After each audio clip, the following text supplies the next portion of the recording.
Welcome to Story Planet, where we bring you relaxing and timeless tales to help you unwind. Tonight's journey is The Clockmaker's Cottage, a heartwarming novel about time, connection, and the beauty of life's moments. So, settle in, get cozy, and let the gentle rhythm of this novel guide you to a place of peace and reflection. The cottage stood at the edge of Windmere, where the hills rolled endlessly like waves frozen in time. Its stone walls were cloaked in ivy, its windows framed in dark oak, and its roof slanted gently under the weight of seasons gone by. Inside, a symphony of ticking filled the air, as though time itself had taken residence within these walls. Thomas Davin, the clockmaker, sat at his workbench, the morning sun spilling over his tools. The soft light illuminated his careful hands as they adjusted the tiny gears of an antique timepiece. His face bore the calm of a man who had spent decades mastering a craft that others hurried past, blind to its wonder. The clocks on the walls and shelves, dozens of them, created a rhythm that felt alive. Each had its own voice, the steady tick of a grand clock in the corner, the faint whispers of delicate pocket watches, the melodic chimes of a cuckoo clock perched above the doorway.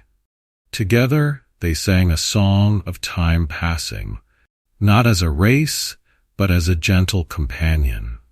Thomas paused to wind a small mantel clock, its brass hands gleaming under the sunlight. He listened closely as its ticking joined the others, a harmonious addition to the cottage's orchestra. Outside, the village was beginning to stir. The distant laughter of children, the faint clatter of a cart on the cobblestones, and the occasional bark of a dog blended softly with the rustling leaves of the hills. A knock at the door broke the stillness. Thomas set the mantel clock down and stood, brushing his hands on his apron. When he opened the door, a young boy stood on the threshold, clutching something wrapped in cloth. His wide eyes darted from clock to clock, captivated by the sound. "Good morning," Thomas said, his voice carrying the warmth of the cottage. "How can I help you?" The boy held out the bundle. "It's our clock, sir. It stopped working last night. Mum says it's been in our family forever." Thomas accepted the bundle and carefully unwrapped it, revealing a simple wooden clock with a cracked face. Its hands were frozen at 7:30. He ran his fingers over its surface, feeling the weight of years etched into its worn edges. "A fine clock," Thomas said. "It's seen many stories, I imagine." The boy nodded eagerly. "Mum says it used to chime every hour when my granddad had it." Thomas smiled and gestured for the boy to come in. "Let's see if we can bring it back to life." The boy followed, his eyes darting around the room. "Do they all work?" he asked, pointing to the clocks lining the walls. "They do," Thomas replied, setting the wooden clock on his workbench. "Every tick is a little heartbeat, keeping time alive." The boy stood quietly, watching as Thomas examined the gears and springs. "How do you know what's wrong?" he asked. Thomas paused, holding up the clock's mechanism. "It's like listening to a story," he said. "The gears tell me what they need. Sometimes they just need a little patience." As the morning light shifted, Thomas worked with steady hands, tightening loose screws, oiling stiff parts, and adjusting misaligned gears. The boy sat on a stool, watching intently, his curiosity growing with every tick that returned to the clock. Finally, Thomas wound the mechanism, and the clock came alive with a soft rhythmic ticking. The boy's face lit up as the hands began to move, marking time once more. "Mum's going to be so happy," he said, holding the clock close. Thomas walked him to the door, the sound of ticking following them. "Tell your mum this clock has many more stories to tell," he said. The boy nodded, his smile bright. As he walked down the road, Thomas watched him disappear into the village, the clock cradled in his arms like a treasure. He returned to his workbench, the morning stillness settling back into the cottage. The clocks continued their symphony, their rhythmic ticking a gentle reminder that time moved forward, steady and unyielding. Thomas picked up another timepiece and began his work, his thoughts lingering on the boy's joy. In the quiet harmony of his cottage, he found peace, knowing that even the smallest ticks could carry the weight of a story. The afternoon sun poured through the windows of the clockmaker's cottage, warming the wooden floor and casting golden patterns on the walls. Thomas Davin, now seated at his workbench, hummed softly as he repaired the delicate gears of a pocket watch. The day had been quiet, a welcomed rhythm of ticking clocks, warm tea, and steady hands. The soft chime of the doorbell stirred the stillness. Thomas looked up, wiping his hands on a cloth, and walked to the door. Outside stood a young woman, her dark eyes filled with hesitation and something heavier. Grief, perhaps. She clutched a small object wrapped in cloth close to her chest. "Good afternoon," she said softly, her voice trembling slightly. "Are you the clockmaker?" "I am," Thomas replied with a kind smile, stepping aside to let her in. "Come in." The woman hesitated, then entered the cottage, her gaze sweeping across the walls lined with clocks of all shapes and sizes. Their symphony seemed to calm her as she took a deep breath. Gently, she placed the bundle on the workbench and unwrapped it. Inside was a tarnished pocket watch, its hands frozen at precisely 3:10. "This belonged to my father," she explained, her voice barely above a whisper. "It stopped working after he passed." Thomas picked up the watch, turning it over in his hands. The metal casing was worn, its once bright surface dulled by years of use. The faint engraving of initials on the back caught his eye. "A fine piece," he said, running a finger over the worn initials. "He must have carried this often." She nodded, a small sad smile touching her lips. "Every day," he used to say. It reminded him that time is precious. Thomas looked at her thoughtfully, then set the watch down. "Time is precious," he said, echoing her father's words, "and sometimes it waits for us to honor it before it moves forward." The woman blinked, not fully understanding, but nodded. "Can it be fixed?" she asked, her voice tinged with hope. "I believe so," Thomas said. He gestured to a chair near the window. "Please sit while I take a look." She sat quietly, her hands folded in her lap, as Thomas worked. He unscrewed the back of the watch, carefully examining the intricate mechanism within. The tiny gears, springs, and levers told their own story, one of wear and time. Slowly, he began to clean and adjust the pieces, oiling the stiff joints and tightening the loose screws. "Tell me about your father," he said gently as he worked. The woman hesitated at first, but then began to speak. She told Thomas about her father's love for books, his hearty laugh, and the way he would pause during busy days to watch the sunset. "He always said the smallest moments were the most important," she said, her voice softening. "He made time for them, no matter what." Thomas nodded, smiling as he replaced a tiny spring in the watch. "It sounds like he understood time better than most." The cottage grew quiet again, save for the ticking of the clocks and the occasional sound of gears clicking under Thomas's skilled hands. As the sun dipped lower, filling the room with a warm amber glow, he wound the watch carefully. A soft ticking began, steady and rhythmic. The hands moved for the first time in years. "It's alive again," Thomas said, holding the watch out to her. The woman took it, her fingers trembling as she traced the worn edges. The ticking seemed to echo something deeper within her, a piece of her father that she thought she had lost. Tears filled her eyes, but her smile was radiant. "Thank you," she whispered. "It feels like he's here again." Thomas bowed his head slightly. "Time has a way of carrying memories," he said. "Sometimes all it needs is a gentle nudge." As she stood to leave, she paused at the door, turning back to look at him. "You don't just fix clocks, do you?" she asked, her voice full of wonder. Thomas chuckled softly. "I like to think I help people find their rhythm again." The woman smiled, her grief now softened by the steady tick of the pocket watch in her hands. She stepped out into the golden light of the evening, leaving Thomas to the quiet harmony of his cottage. He returned to his workbench, the symphony of clocks welcoming him back. As he picked up another piece to repair, he thought of her father's words, "The smallest moments are the most important."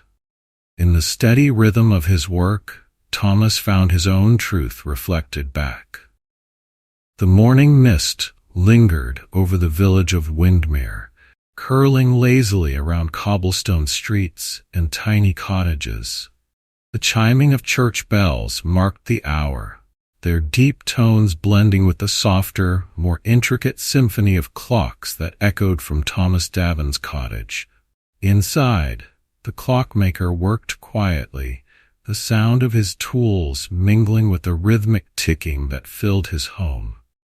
Thomas enjoyed these peaceful moments, where the world outside seemed to move in harmony with his craft. His cottage had become more than a place of work. It was a sanctuary for those seeking more than just timepieces.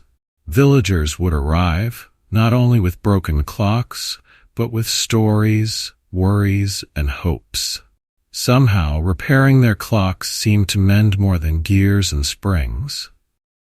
This morning, the door creaked open, and a young girl stepped inside, holding a small, dusty box. Her brown curls were messy, her hands clasping the box tightly. She looked no older than 8. "Good morning," Thomas greeted, his voice warm. "What have you brought me today?"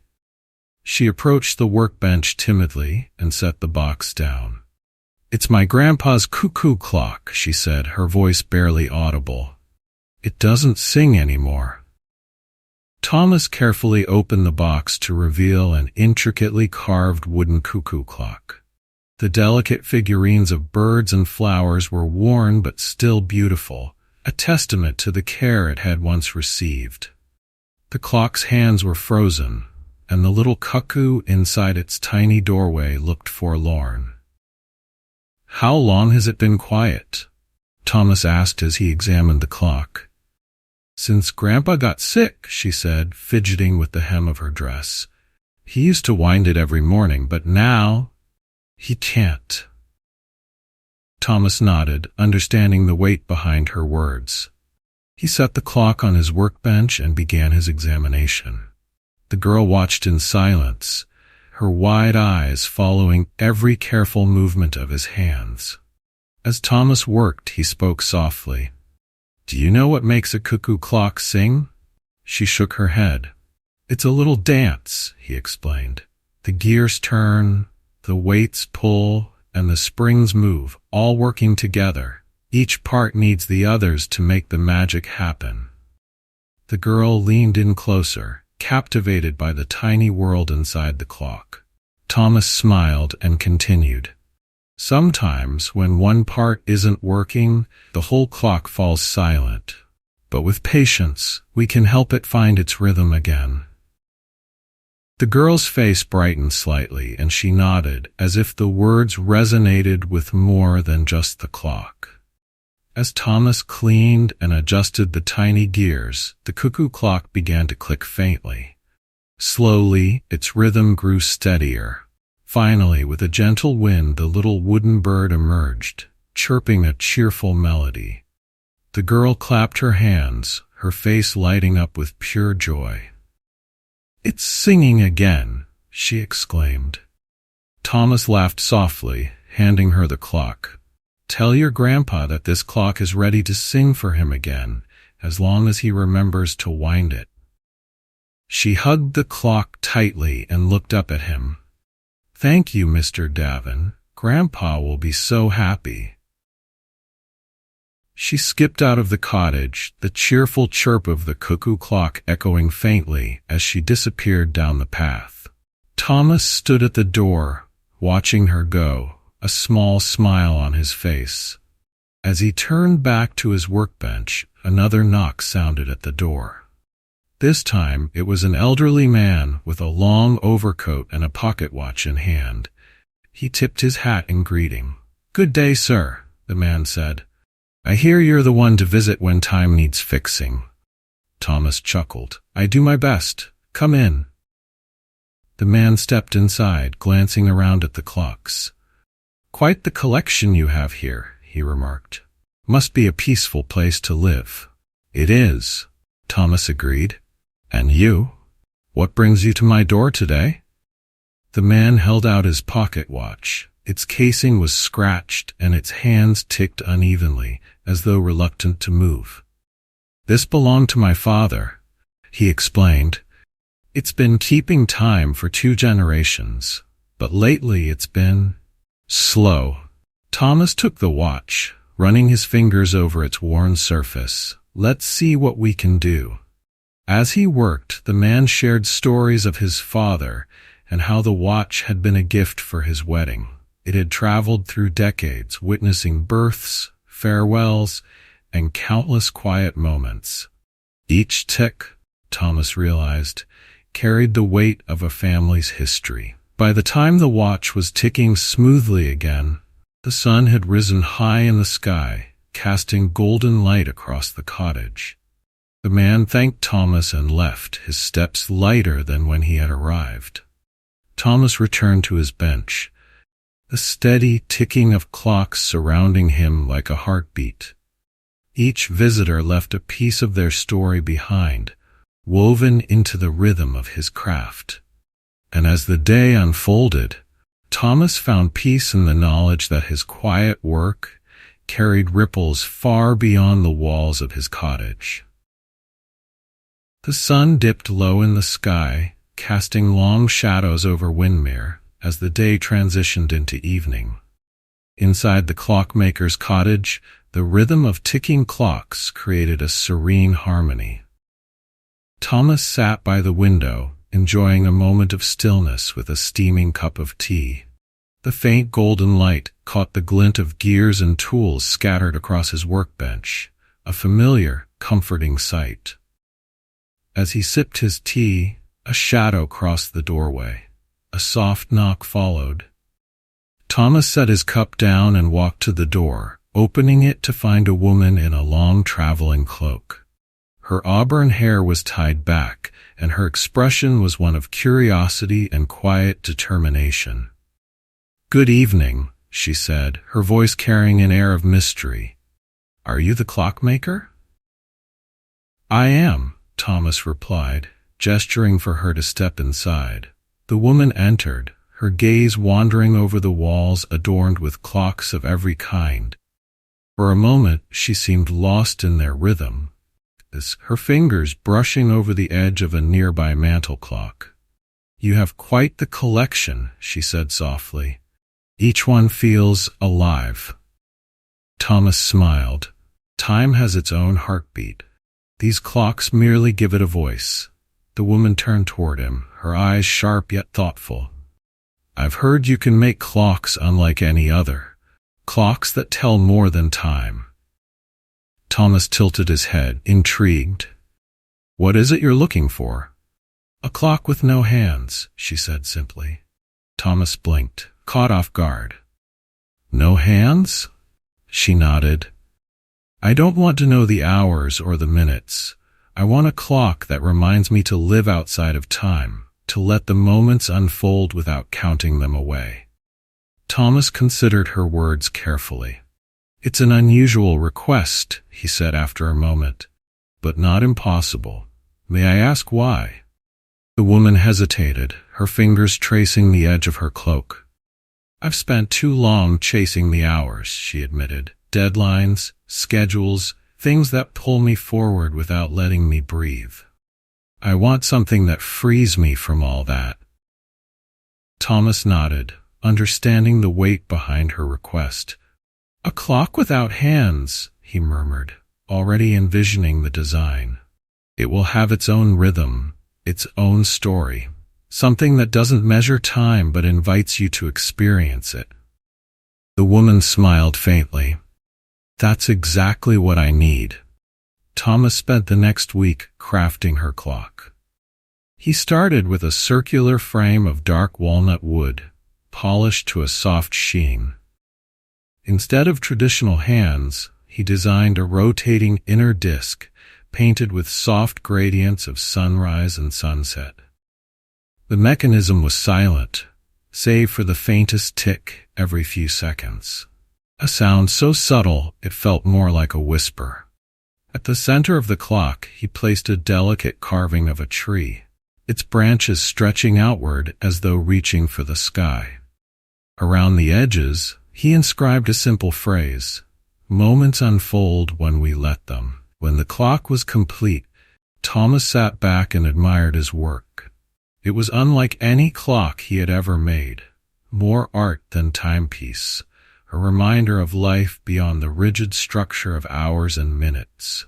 The woman returned the following evening, her auburn hair catching the last light of the day as she stepped into the cottage. Her eyes widened as she saw the clock, now resting on the workbench. "It's perfect," she said, her voice almost a whisper. Thomas handed it to her, watching as she ran her fingers over the smooth wood and traced the inscription. "This clock doesn't measure time," he said. "It measures presence. Let it remind you to pause, to breathe, to feel the moments around you." The woman nodded, her eyes brimming with gratitude. "Thank you," she said. "I didn't just need a clock. I needed this." As she left, the sky turned to twilight and the first stars began to appear. Thomas stood at the door for a moment, watching her silhouette fade into the evening. He felt a quiet satisfaction, knowing his work had once again found its way into someone's life in a meaningful way. Returning to his workbench, Thomas glanced at the clocks around him. Their ticking, as steady and familiar as ever, seemed to echo the thought that had stayed with him since the woman's visit. Time isn't something to chase, it's something to live within. Windmere was alive with anticipation. The annual summer festival was just days away, and the little village buzzed with preparations. Banners fluttered between rooftops, children laughed as they practiced their roles in the parade, and the scent of baking pies and fresh flowers filled the air. For the villagers, the festival wasn't just a celebration. It was a chance to pause and revel in the simple joys of life. Thomas Davin's cottage, perched on the edge of the village, had its own part to play in the festivities. For years, the village bell, which hung in the square's old stone tower, had marked the start of the festival. But time had taken its toll, and the bell no longer rang as clearly as it once did. The mayor had requested Thomas's expertise to restore it, and now the clockmaker stood at the base of the tower, staring up at the weathered bronze relic. The bell had been part of Windmere for as long as anyone could remember. Its surface was tarnished with age, its inscriptions faded, but its presence still carried the weight of tradition. "It's been silent for nearly 2 seasons," said the mayor, a stout man with a ruddy face. "We'd like to hear it ring again, loud and clear." Thomas nodded, his gaze lingering on the bell. "I'll do what I can. Something this old doesn't just carry sound, it carries memory. The mayor seemed puzzled by the remark, but left Thomas to his work. The clockmaker climbed the narrow steps of the tower, each creak of the wooden staircase accompanied by the distant hum of village life. At the top, he stood beneath the bell, its tarnished surface glowing faintly in the afternoon light. Thomas spent the next 2 days restoring the bell.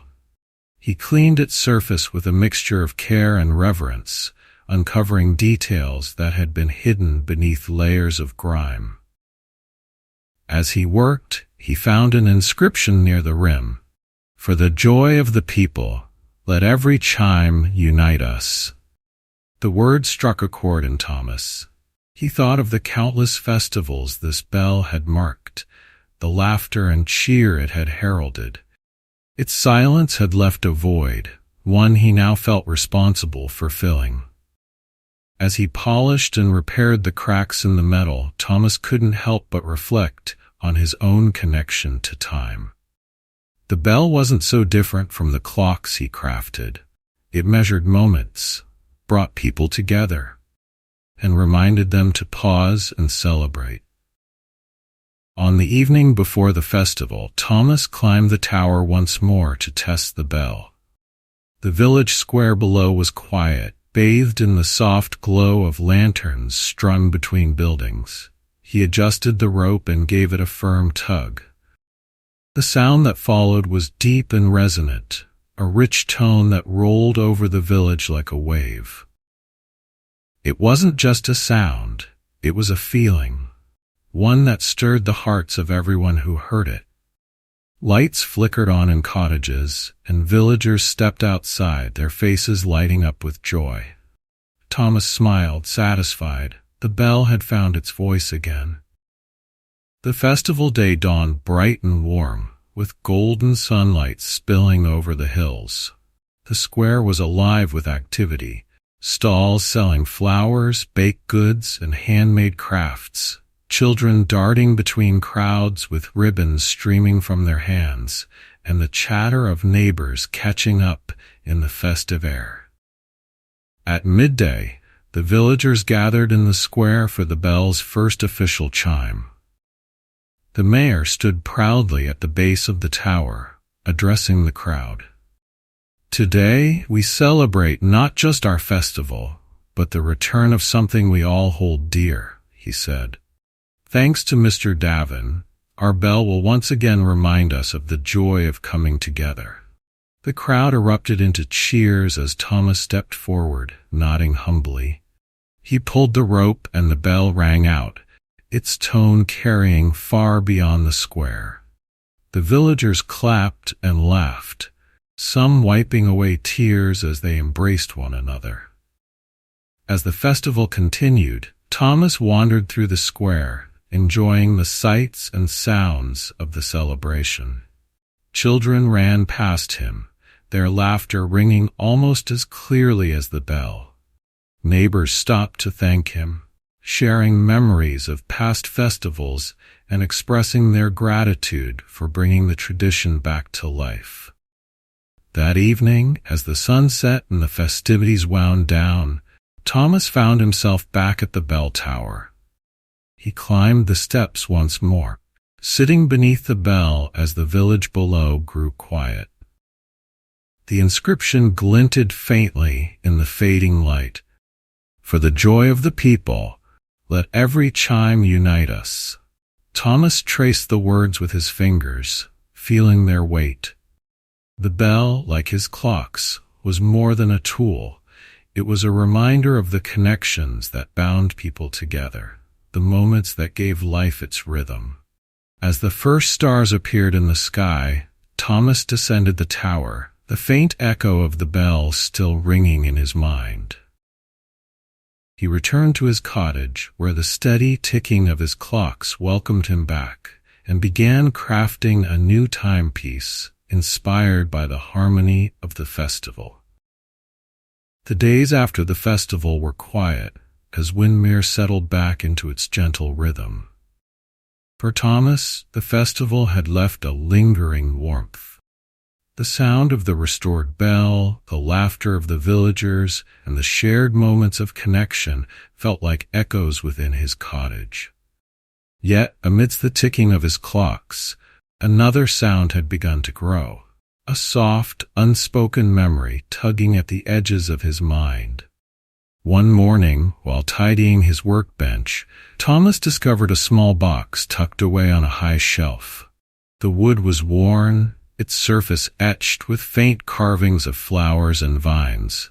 He froze for a moment, his fingers brushing over the lid.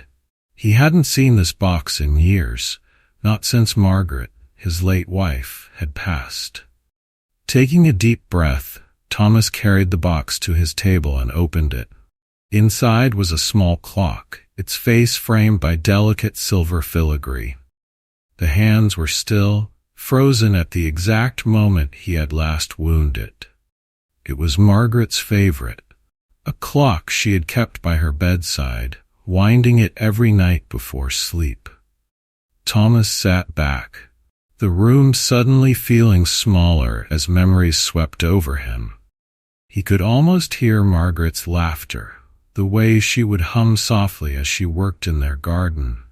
Her presence had filled every corner of this cottage, and though time had softened the ache of her absence, the discovery of her clock reopened a wound he thought had healed. He carefully lifted the clock from the box, running his fingers over the smooth, silver surface. The intricate design seemed to shimmer in the soft morning light.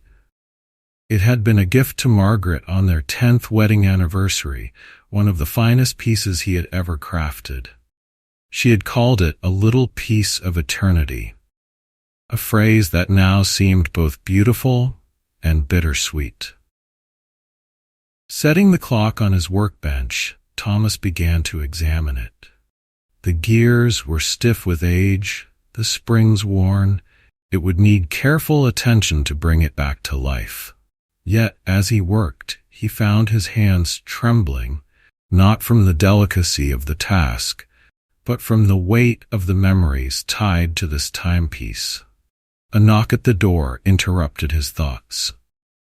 Thomas rose, grateful for the distraction, and opened the door to find Clara, the young woman whose pocket watch he had repaired weeks ago. She smiled warmly, holding a small bouquet of wildflowers. "I was passing by and thought I'd stop in," she said.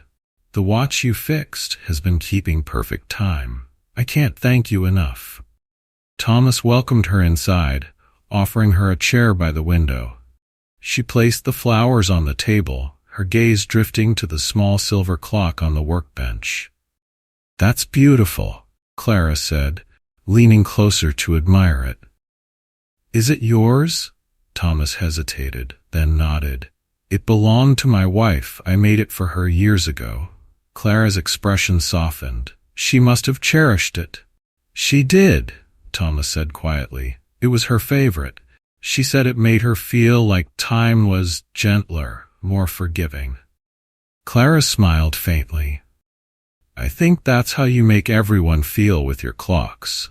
Like time isn't something to fear or chase, it's something to live with." Her words struck a chord in Thomas, and he nodded slowly. "That's what Margaret believed," he said. "She had a way of seeing beauty in every moment, even the small ones." After Clara left, Thomas returned to the silver clock with a renewed sense of purpose. Carefully, he dismantled the worn pieces, cleaning and adjusting each one with the same care he had given to the villagers' clocks. As he worked, he found himself speaking softly, as though Margaret were sitting beside him. "I still hear your voice sometimes," he murmured. "I still feel your hand on mine when I wind the clocks. You're in every tick, every chime." When the repairs were complete, Thomas wound the clock gently. The familiar ticking began, soft and steady, like a heartbeat. He watched as the hands moved for the first time in years, marking the moments he thought he had lost. That evening, Thomas placed the clock on the mantel above the hearth. It seemed to belong there, its silver face catching the firelight, casting warm reflections across the room. The ticking blended seamlessly with the symphony of other clocks, a gentle reminder of time's passage and the love that had once filled this cottage.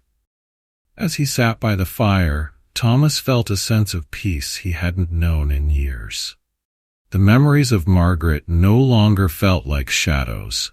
They were light, woven into the rhythm of his days. "Thank you," he whispered, the words meant for her and for the timepiece that had brought her memory back to life. The night deepened, and the steady ticking of clocks lulled Thomas into a quiet sleep, his dreams filled with echoes of laughter and the warmth of days past. The weeks after Thomas restored Margaret's clock passed in a gentle rhythm. The ticking of the silver timepiece blended with the other clocks in the cottage, creating a harmony that seemed to calm even the stormiest of thoughts. Each evening, Thomas would sit by the fire, letting the sounds soothe him as memories of his wife filled the quiet. One afternoon, the soft creak of the door drew him from his thoughts. A familiar figure stood on the threshold. Clara, her smile warm as she stepped inside, carrying a small basket. She set it on the table and began unpacking jars of honey and fresh-baked bread. "I thought you could use a little something to brighten your day," she said cheerfully, arranging the items neatly. Thomas chuckled, touched by her kindness. "You didn't have to go to so much trouble." "It's no trouble at all," she replied. Her gaze wandered to the silver clock on the mantel. "It's still as beautiful as ever. You've given it a life of its own." Thomas nodded, his smile soft. "That clock holds a lot of memories. Fixing it was more than just work. It was a way to reconnect." Clara sat by the window, her hands resting on her lap. "You've been here so long, helping everyone else. Do you ever think about taking time for yourself?" Thomas tilted his head, her question lingering in the air. "This cottage, this craft, it's my finding peace. Every clock I repair, every visitor I meet, reminds me of the value of time and connection. I suppose I take my time in those moments." Clara seemed satisfied with his answer, though her thoughtful expression lingered as she glanced at the basket. "There's something else I wanted to ask you," she began hesitantly. Thomas raised an eyebrow. "Go on." She leaned forward slightly. "I've been thinking of moving away, to the city. I have an opportunity to teach there, but it feels like I'd be leaving something behind." Thomas studied her face, sensing the weight of her decision. "Change can be daunting," he said, his voice steady, "but time has a way of guiding us where we need to be. If this is what your heart is calling for, don't be afraid to follow it." Clara nodded, his words settling in her mind. She stayed a while longer, talking about the small joys of the village and the memories tied to her father's pocket watch. When she finally left, her steps seemed lighter, her resolve clearer. As the days turned into weeks, Thomas found himself thinking of Clara and her journey. Her questions had stirred something within him, a quiet reflection on his own path. The clocks around him ticked steadily, but their rhythm seemed to carry a new message, one of embracing the present and cherishing the flow of time. One evening, as the sky turned shades of lavender and gold, Thomas stood at the doorway of his cottage, gazing out at the hills. The silver clock on the mantel ticked softly behind him, its sound blending with the gentle rustle of leaves in the breeze. Time had a way of moving forward, but within its steady rhythm, there were pauses, moments to reflect, to connect, and to find meaning. As Thomas returned to his workbench, he felt a quiet determination to continue crafting not just clocks, but moments of peace and harmony for those who sought them. The night deepened, and the clocks sang their familiar song, carrying Thomas into the quiet comfort of sleep, where dreams of ticking rhythms and bright memories awaited. The seasons began to shift, and with them, the rhythm of life in Windmere softened into the stillness of autumn. The once vivid greens of the hills turned to warm amber and fiery red, their beauty mirrored in the quiet streets of the village. Thomas watched these changes from the window of his cottage, the golden light of the season spilling across his workbench. Each morning, he worked as the clocks around him sang their steady chorus.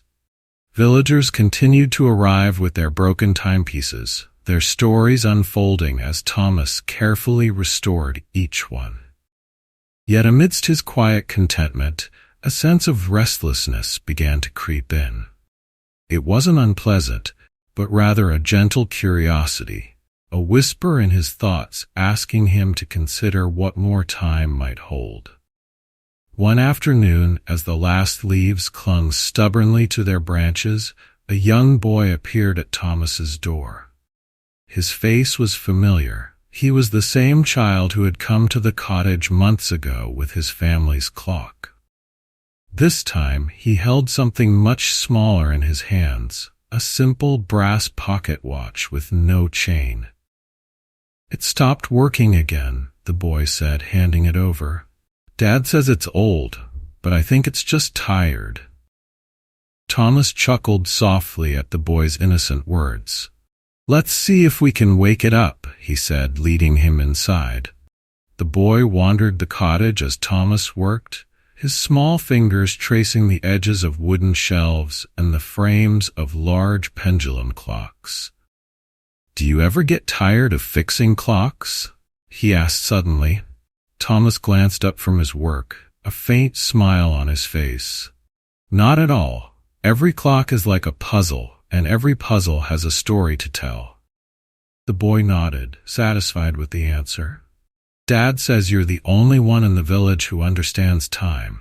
Is that true?" Thomas paused, setting down his tools. "Time isn't something to understand," he said thoughtfully. "It's something to feel. Like the wind or the sound of the river. It's always there, moving, but you can't hold it in your hands." The boy considered this, then pointed to the silver clock on the mantel. "What about that one? Does it have a story?" Thomas's gaze followed the boy's finger, settling on the clock he had restored in memory of Margaret. "It does," he said, his voice soft. "It belonged to someone I cared for very much. Every tick reminds me of her, of the times we shared." The boy seemed to understand, though he said nothing. Instead, he watched as Thomas wound the pocket watch, its ticking resuming with a faint, rhythmic click. "It's alive again," Thomas said, handing it back to him. The boy beamed, cradling the watch as though it were a living thing. "Thank you, Mr. Davin. I'll take good care of it this time." As the boy left, Thomas stood at the doorway, watching him disappear into the golden afternoon. He felt a pang of longing, not for the past, but for something undefined, a sense that time was guiding him toward a new chapter in his own story. That evening, as he sat by the fire, the silver clock on the mantel caught his eye. Its steady ticking seemed louder than usual, its rhythm almost speaking to him. He leaned forward, his hands clasped, and let the sound wash over him. For the first time in years, he considered the idea of stepping beyond the borders of Windmere, not to leave behind his life here, but to see where else his craft might take him. As the firelight danced on the walls and the clocks chimed softly around him, Thomas made a quiet decision. He would craft something new, something for himself. A clock that didn't just mark time, but celebrated it, carrying with it the essence of all the stories he had been a part of. The idea settled in his mind like a seed, waiting for the right moment to grow. With the steady ticking of his clocks as his guide, Thomas closed his eyes, letting the rhythm of time carry him into a peaceful sleep. The idea took root in Thomas's mind over the following days, shaping itself into something tangible. The thought of crafting a clock for himself, one that embodied his journey, his memories, and the stories of those who had passed through his cottage, filled him with a quiet excitement. For years his work had been dedicated to others, each clock a gift of time restored. But this creation would be different, a reflection of his own life, a reminder of the moments that had shaped him. He began with a walk through the hills surrounding Windmere, a habit he often turned to for clarity. The crisp autumn air carried the scent of fallen leaves and damp earth, and the hills, now bare of their summer greens, stretched out like a painting in muted golds and browns. As he walked, his mind drifted to the villagers he had met, the clocks he had restored, and the lessons each encounter had brought him. By the time he returned to his cottage, the vision for his clock had crystallized. It would not follow the usual rules of timekeeping. Instead of marking hours and minutes, it would reflect the ebb and flow of life itself, a clock that celebrated presence over precision. Thomas spent the next few days gathering materials. He selected a rich, dark walnut for the frame, its deep tones reminding him of the forest paths he often walked. For the clock face, he chose a thin sheet of brass, its surface etched with intricate designs of swirling leaves and flowing rivers. These motifs, he decided, would symbolize the passage of time as something natural and unhurried. The centerpiece of the clock would be a delicate carving of a tree, its branches reaching outward in graceful arcs. Each branch would represent a season of life, from the fresh green of spring to the stillness of winter. Around the edges of the clock face, Thomas planned to inscribe a simple message: "Time flows, not to be counted, but to be lived." As he worked, the sound of ticking clocks surrounded him, their rhythms grounding him in the present. The process of crafting this clock felt different from anything he had made before. It wasn't about function or perfection. It was about meaning, about capturing the essence of everything he had come to understand about time. The villagers noticed his absence in the square and at the market, though none were surprised. They had grown used to Thomas disappearing into his work, his dedication to his craft unmatched. A few stopped by his cottage, bringing small gifts of food and kind words, but none stayed long. They sensed that whatever he was creating, it was something deeply personal. The days turned into weeks as the clock began to take shape. Thomas carved each detail with care. The lines of the tree's branches and the flowing patterns around the face coming to life under his skilled hands. The ticking of the clocks in his cottage seemed to echo his thoughts, their rhythms guiding him as he worked. Finally, on a quiet evening as the first frost settled over the village, the clock was complete. Thomas stood back to admire his creation, the soft glow of the fire casting shadows across its surface. The brass face gleamed faintly, the carved tree at its center seeming almost alive. The inscription around the edges caught the light, its words simple yet profound. Thomas wound the mechanism gently, listening as the clock began its soft, rhythmic ticking. Unlike the others, this clock did not chime or mark the hours. Its sound was steady, soothing, a reminder of the flow of time rather than its division. He placed the clock on the mantel above the fire, next to Margaret's silver timepiece. The two clocks seemed to complement each other, their soft ticks blending into a harmonious rhythm. As Thomas sat in his chair, gazing at the mantel, he felt a sense of peace settle over him. This clock was not just a creation, it was a culmination, a testament to everything he had learned and lived. The night deepened, and outside, the frost sparkled under the moonlight. Inside the cottage, the clocks continued their gentle symphony, their rhythms carrying Thomas into a quiet, dreamless sleep, the kind of rest that comes when everything feels exactly as it should. The frost lingered on the hills as winter began to settle over Windmere. The village grew quieter, its streets softened by light drifts of snow, and the crisp air carried the scent of wood smoke curling from chimneys. Inside the clockmaker's cottage, the warmth of the fire and the steady ticking of clocks created a haven against the cold. Thomas found himself drawn often to the new clock on the mantel. Its quiet rhythm seemed to echo his thoughts, each tick a reminder of the flow of time, not just through his life, but through the lives of those who had visited his cottage. It felt as though the clock carried a piece of each story he had been part of, its carved tree growing more meaningful with every glance. One morning, as he sipped tea by the window, he noticed movement on the path leading to his door. A figure emerged from the snowy haze, wrapped in a thick coat and scarf. As the figure approached, Thomas recognized the young boy who had brought his father's pocket watch weeks earlier. This time, the boy carried nothing in his hands, but wore a wide smile on his face. Thomas opened the door, letting in a gust of cold air. "Good morning," he said, stepping aside to let the boy enter. "Morning, Mr. Davin," the boy exclaimed, stamping snow off his boots. "I didn't bring a clock this time. I just wanted to show you something."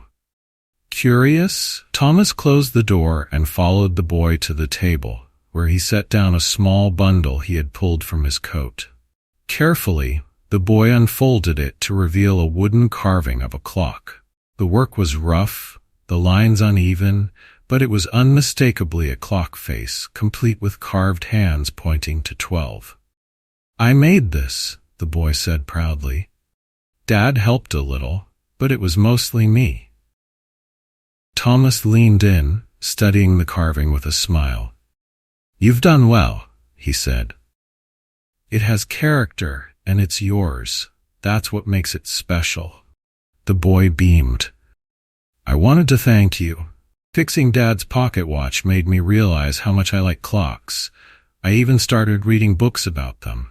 Maybe one day I can make real ones like you." Thomas nodded, feeling a quiet pride swell in his chest. "If you keep at it, I have no doubt you'll be a fine clockmaker." The boy hesitated for a moment, then looked up at Thomas. "Would you teach me? Just a little?" Thomas studied the boy's eager face, his eyes shining with curiosity and determination. "If you're willing to learn, I'd be happy to teach you." The boy's grin widened, and he spent the morning at Thomas's workbench, watching intently as Thomas demonstrated how to clean gears and wind springs. Though the boy's hands were small and clumsy, his enthusiasm was boundless, and Thomas found himself enjoying the presence of an eager learner. As the boy left, his carved clock tucked safely under his arm, Thomas stood at the doorway and watched him disappear into the snowy village. A warmth filled his chest, one that had little to do with the fire crackling behind him. Passing on his craft felt natural, as though the flow of time itself had brought him to this moment. That evening, Thomas sat by the fire, his thoughts returning to the rhythm, of the clock on the mantel. It had become more than a timepiece. It was a symbol of his journey, a reminder of the lives he had touched and the lessons he had learned. The carved tree at its center seemed to reflect his own growth, its branches stretching outward to embrace the unknown.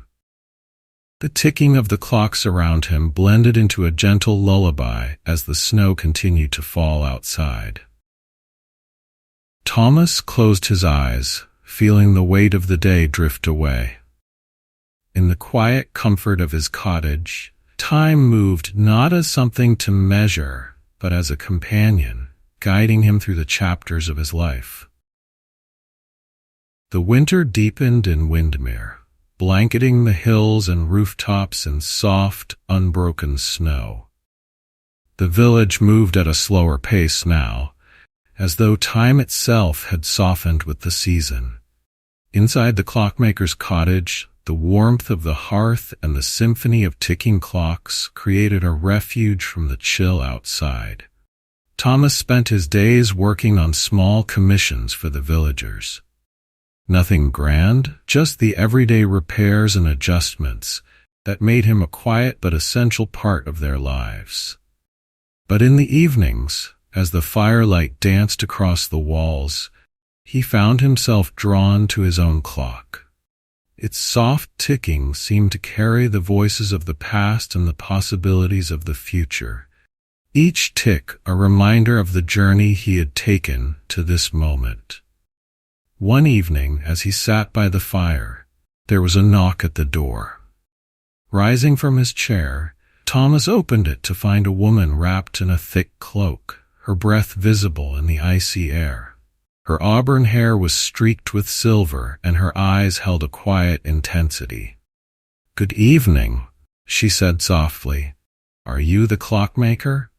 "I am," Thomas replied, stepping aside to let her in.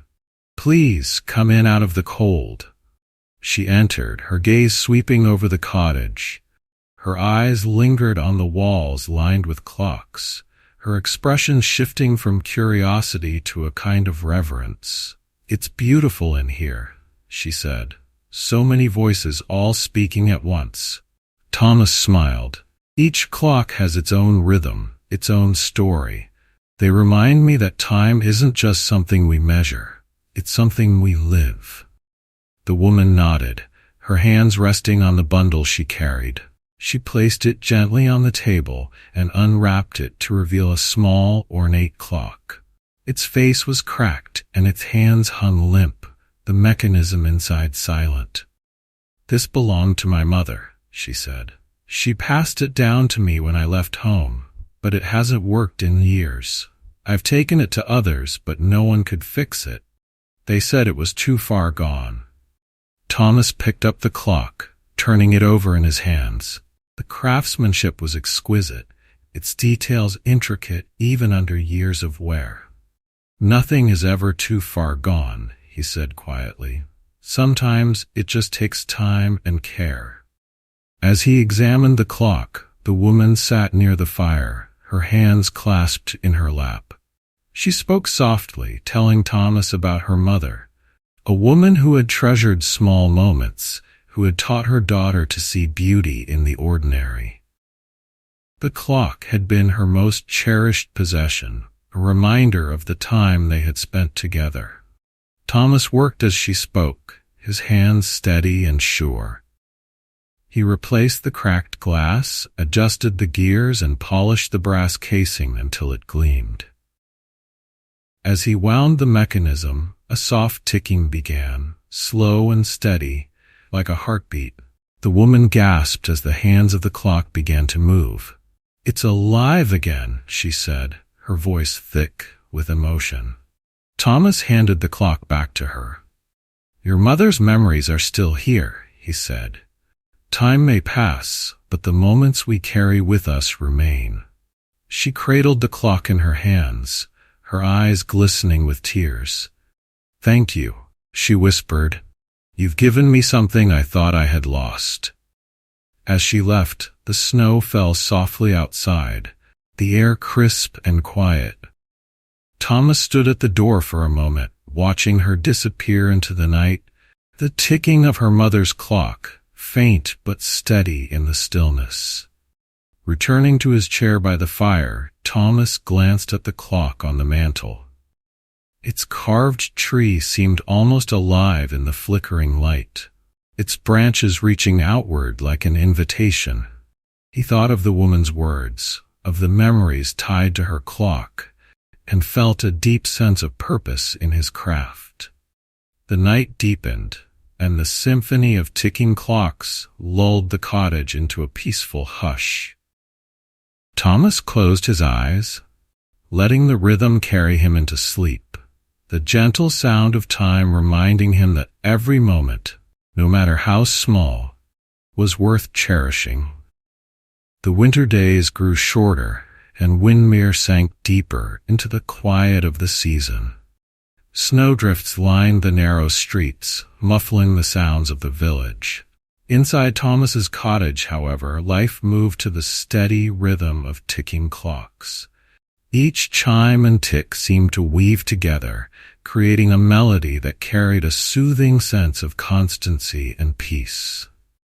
One morning, as Thomas tended to a pendulum clock that had begun to lose its rhythm, the doorbell chimed. Setting down his tools, he went to the door to find the young boy who had visited him weeks before, now bundled tightly against the cold. Beside him stood his father, a man with kind eyes and a tired smile. "Good morning, Mr. Davin," the boy said brightly, holding up the wooden carving he had shown Thomas before. "I've been working on it more." Thomas smiled warmly. "Let's take a look." The boy and his father followed him inside, their boots leaving faint wet marks on the wooden floor as they made their way to the workbench. The boy unwrapped his carving, revealing a much improved version of the wooden clock face he had shown earlier. The lines were smoother, the details more defined, though it still bore the marks of an amateur's hand. Thomas examined it closely.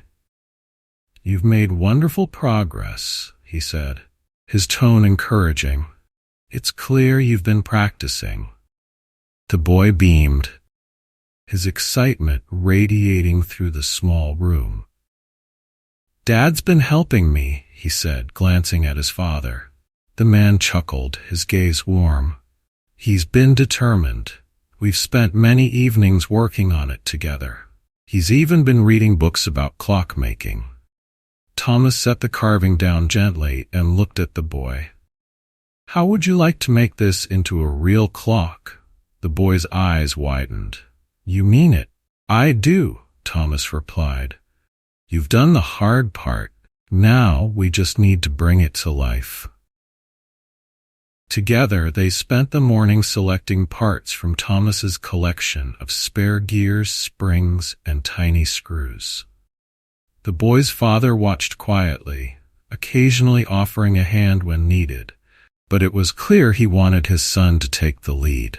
Under Thomas's patient guidance, the boy began assembling the clock, his small hands working carefully to fit the pieces together.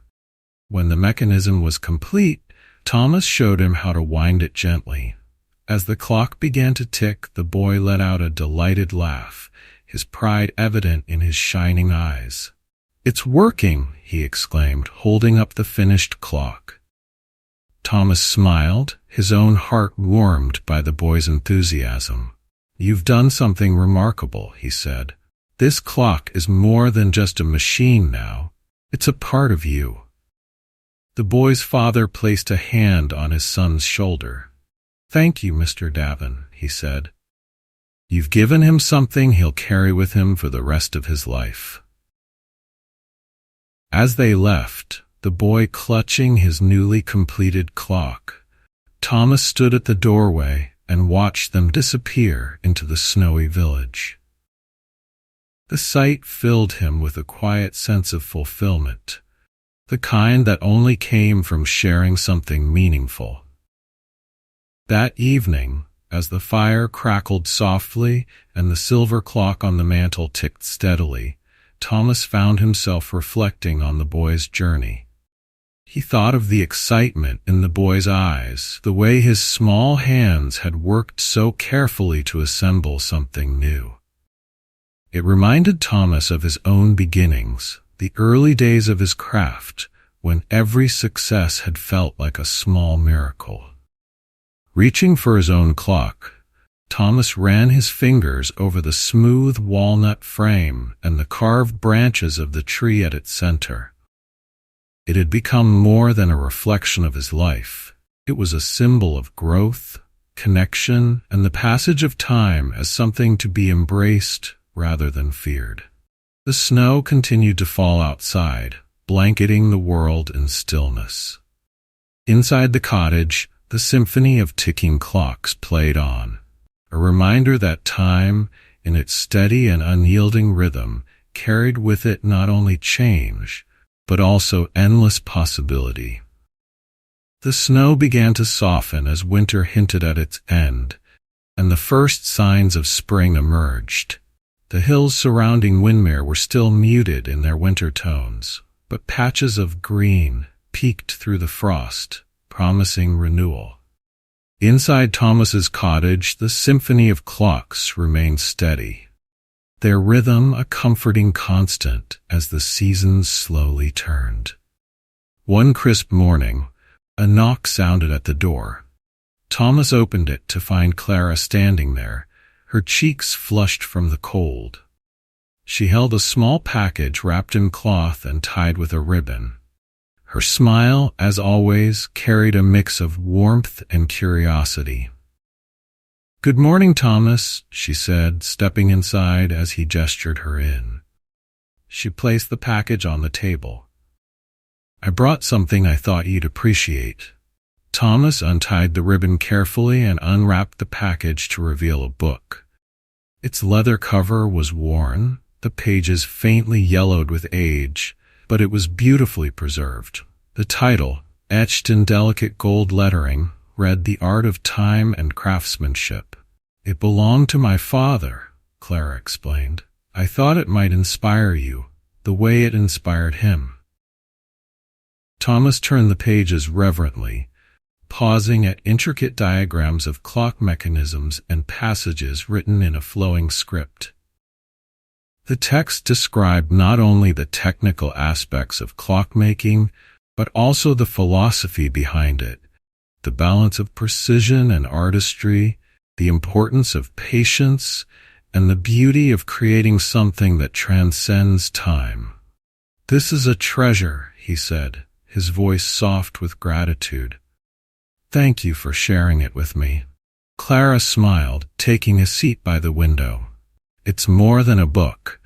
It's a reflection of how my father lived his life. He always believed that time was a gift, something to be savored and shared." Thomas nodded, the words resonating deeply. "Your father had wisdom in abundance," he said. "It's a belief I've come to share as well." They sat in companionable silence for a moment, the ticking of the clocks filling the space between them. Clara's gaze wandered to the mantel, where Thomas's clock stood. "That one's different," she said. "I don't think I've seen anything like it before."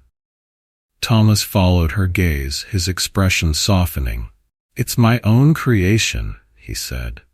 "A clock that doesn't measure time but reflects it. Every tick reminds me of the moments that shape our lives." Clara leaned closer, studying the carved tree and the flowing designs on the brass face. "It's beautiful," she said, "and it feels alive. Somehow, as if it holds more than time." Thomas smiled faintly. "Perhaps it does," he said. "It holds the stories of everyone who has passed through this cottage, the memories they've left behind. It reminds me of the connections we share, even when time moves us apart."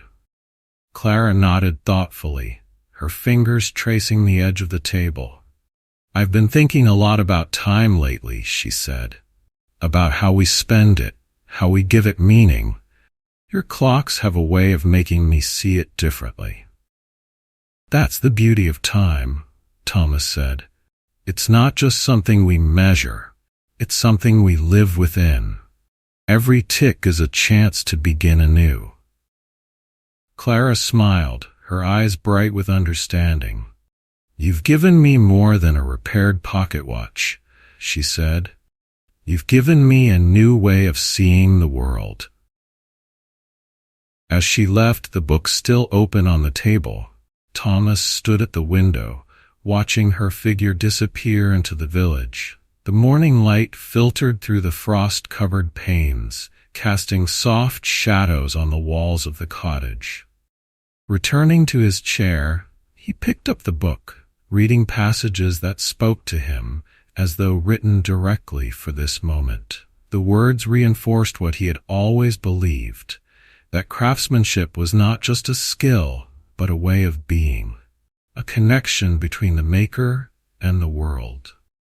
That evening, as the first stars appeared in the sky, Thomas sat by the fire, the warmth of the flames mingling with the steady ticking of the clocks.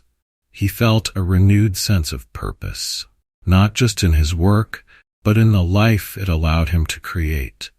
A life shaped by quiet moments, meaningful connections, and the gentle flow of time. As the days grew longer, the chill of winter gave way to the first blush of spring. The village of Windmere seemed to awaken with the changing season. Snow melted into soft streams that trickled down the hills. The bare branches of trees began to sprout tender green buds, and birds returned, filling the air with song. For Thomas, the season brought a renewed energy, both in his work and in his reflections on the passage of time. One morning, as he polished the face of an old pendulum clock, a knock came at the door. It was not unusual for visitors to arrive with broken timepieces, but this time the knock felt firmer, more urgent. Setting his tools aside, Thomas opened the door to find a man standing there, his features weathered by years of travel. He carried a large bundle wrapped in thick cloth, its size suggesting something substantial. "Good morning," the man said, his voice deep and steady. "Are you the clockmaker?" "I am," Thomas replied, gesturing for him to enter. The man stepped inside, carefully placing the bundle on the workbench before unwrapping it. Beneath the cloth lay an enormous clock, its once beautiful frame tarnished and cracked, its face faded with time.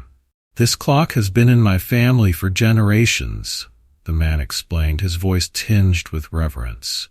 "It used to hang in my grandfather's house, marking every moment of our lives. But it hasn't worked for years. I've taken it to others, but they said it was beyond repair. I was told you might be different." Thomas studied the clock, running his fingers over its worn surface. It was a magnificent piece, intricate in its design, with carvings of vines and flowers winding around its edges.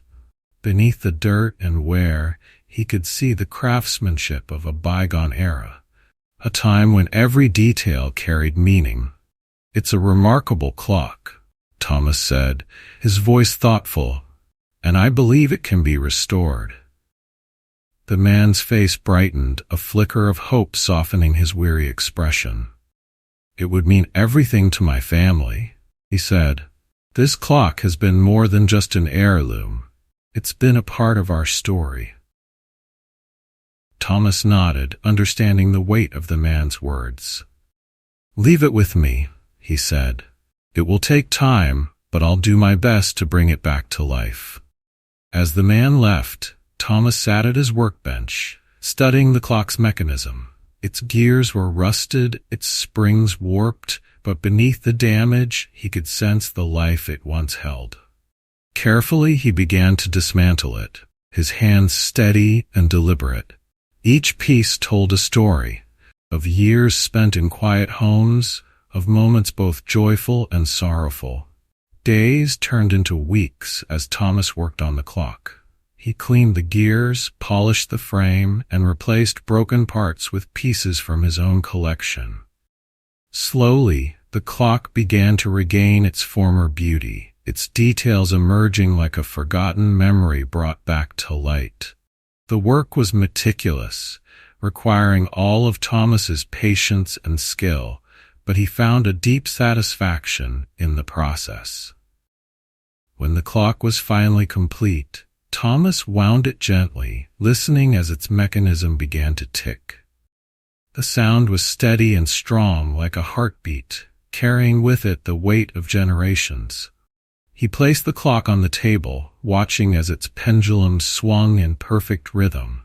The next morning, the man returned, his expression a mix of anticipation and disbelief as he saw the restored clock. "It's alive again," he said, his voice hushed. Thomas smiled, stepping aside to let the man approach. "Your grandfather's clock has more life in it yet," he said. The man reached out, his fingers trembling as they traced the carvings on the frame. "I never thought I'd see it like this again," he said. "Thank you. You've given my family back a piece of our history." Thomas nodded, his own heart full. "It's not just the clock that's been restored," he said. "It's the moments it holds, the ones that remind us of who we are." As the man carried the clock back into the village, Thomas watched him go, the sound of its ticking faint but steady. Returning to his cottage, Thomas sat by the fire, the warmth of the flames mingling with the steady rhythm of his clocks. He thought of the man's gratitude, of the connections that time and memory created, and felt a deep sense of purpose in his work. The day faded into evening, the hills bathed in the soft glow of the setting sun. Inside the cottage, the ticking of the clocks continued, their rhythm carrying Thomas into the quiet of the night, where dreams of the past and hopes for the future intertwined in perfect harmony. As spring unfolded in full bloom, Windmere seemed to come alive with renewed vibrancy. The hills were awash with wildflowers, their colors spilling like a painter's palette across the landscape. The villagers emerged from their winter routines, gathering in the square to share stories, laughter, and plans for the warmer months ahead. Inside the Clockmaker's cottage, Thomas continued his quiet work. The arrival of spring brought a steady stream of visitors, each carrying a timepiece in need of attention. From simple pocket watches to ornate mantel clocks, every piece told a story, and Thomas treated each one with the same care and respect. Yet amidst the familiar rhythm of his days, a sense of change began to stir. One morning, as Thomas polished the face of a small carriage clock, a knock came at the door. It was Clara, her auburn hair catching the sunlight as she stepped inside. She carried a leather satchel slung over her shoulder, her expression one of quiet excitement. "I've made a decision," she said, placing the satchel on the table. "I'm moving to the city. The teaching position I mentioned, it's mine if I want it." Thomas set the clock aside and studied her face. "And do you want it?" he asked. Clara nodded, though her gaze flickered with uncertainty. "I do, but leaving Windmere, it feels like leaving a part of myself behind." Thomas nodded slowly, understanding the weight of her words. "Change often feels that way," he said, "but it doesn't mean you're losing something. You're simply making space for new chapters." Clara smiled faintly, her fingers tracing the edge of the satchel. "I'll miss this place," she said. "And you. Your clocks have a way of making the world feel steady, even when everything else feels uncertain." Thomas chuckled softly. "Time has a way of teaching us, even when we're not paying attention. And sometimes, the most important lessons come when we're willing to step into the unknown." Clara reached into her satchel and pulled out a small notebook. Its leather cover was worn, the pages filled with handwritten notes and sketches. She slid it across the table toward Thomas. "This is for you," she said. "It's a collection of thoughts and designs, ideas for clocks that came to me while I was here. I don't know if they'll ever become real, but I wanted you to have them." Thomas opened the notebook, his eyes scanning the pages. The sketches were simple yet thoughtful, each one capturing a unique perspective on time and its meaning. Some were whimsical, a clock shaped like a bird in flight, its wings marking the hours. Others were profound, a timepiece with no face, designed only to chime at moments of stillness. "These are remarkable," Thomas said, his voice filled with genuine admiration. "You've captured something rare, an understanding of time that goes beyond mechanics." Clara smiled, her eyes bright. "I learned from the best." They spent the morning talking about her plans, the teaching position, and the new life waiting for her in the city. When she finally rose to leave, the satchel now lighter, Thomas walked her to the door. "Windmere will always be here," he said, "and so will this cottage. You'll carry it with you, no matter where you go." Clara nodded, her smile soft but resolute. "And I'll carry your lessons, too. Thank you, Thomas, for everything." As she walked down the path, her figure disappearing into the bright spring morning, Thomas stood at the doorway, the notebook still in his hand. He flipped through its pages again, feeling a deep sense of gratitude for the connection they had shared. That evening, as the last light of the day faded into twilight, Thomas sat by the fire, the notebook resting on the table beside him. The silver clock on the mantel ticked softly, its rhythm blending with the other timepieces in the cottage. He reached for his own clock, running his fingers over the carved tree at its center. The branches seemed fuller now, their design echoing the growth he had witnessed in Clara and the stories of all who had passed through his life. Time, he realized, was not just something to measure. It was something to nurture, to share, and to embrace. As the stars appeared in the darkening sky, Thomas felt a quiet contentment settle over him. The ticking of the clocks carried him into the stillness of the night, their rhythms a reminder that every ending was, in its own way, a beginning. The seasons turned once more, and Windmere was bathed in the soft warmth of summer. The hills were lush and green, the village alive with quiet contentment. Inside the clockmaker's cottage, life continued at its steady, measured pace. The ticking of clocks filled the air, their rhythms weaving together a melody that had become a part of Thomas's soul. One evening, as the golden light of sunset spilled through the windows, Thomas sat by the fire, the silver clock on the mantel catching his eye. Its carved face seemed to glow in the fading light, the branches of the tree reflecting the journey of his life. He thought of Margaret, of Clara, of the young boy, and his father, and all the villagers who had brought their stories into his home. Each tick of the clock seemed to echo their voices, a reminder of the connections time had gifted him. The door creaked open, and a familiar figure stepped inside. It was the boy, now taller, his carved wooden clock tucked under his arm.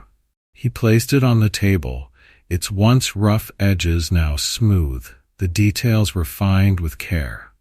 "I wanted to show you," the boy said, his voice filled with quiet pride. "I've been working on it all year." Thomas inspected the clock, his fingers tracing the fine lines of the carvings. "You've done something remarkable," he said. "This clock holds more than time. It holds the patience and care you've given it." The boy smiled, his confidence growing under Thomas's kind gaze. "I think I understand now," he said. Time isn't just about hours and minutes. It's about what we do with it. Thomas nodded, his heart swelling with pride. You've learned one of life's greatest lessons, he said, and you've captured it beautifully in your work. As the boy left, his clock cradled in his hands, Thomas felt a sense of fulfillment that words could not capture. He sat by the fire, the warmth of the flames reflecting the warmth in his chest, and let the ticking of the clocks lull him into quiet reflection. Later that night, he rose and stood before the clock on the mantel. Its tree, with its reaching branches and flowing designs, seemed almost alive in the flickering light. He placed his hand on its smooth surface, feeling the rhythm of its ticking beneath his fingers. Time had been his life's work, his constant companion, and his greatest teacher. It had shown him the beauty of stillness, the value of connection, and the importance of living each moment fully. And now, as the years stretched before him, Thomas knew he would continue to craft not just clocks, but moments, pieces of time that brought meaning and harmony to the lives of others. The night deepened, and the symphony of ticking clocks filled the cottage, their rhythm steady and soothing. As Thomas settled into his chair, the fire casting its last glow, he closed his eyes with a contented smile. Time, as always, moved forward, but in its flow, Thomas found peace, knowing that the moments he had lived and the lives he had touched would echo far beyond his cottage walls. And so, the clockmaker rested, surrounded by the gentle music of time, his life a testament to the beauty of the present and the timeless gift of connection. Thank you for joining us on this heartwarming journey through the clockmaker's cottage. We hope the gentle rhythm of this tale brought you peace and reflection. If you enjoyed the story, consider giving it a thumbs up, sharing it with friends and family, and subscribing to Story Planet for more relaxing novels and bedtime tales. Wishing you a peaceful night and the sweetest of dreams.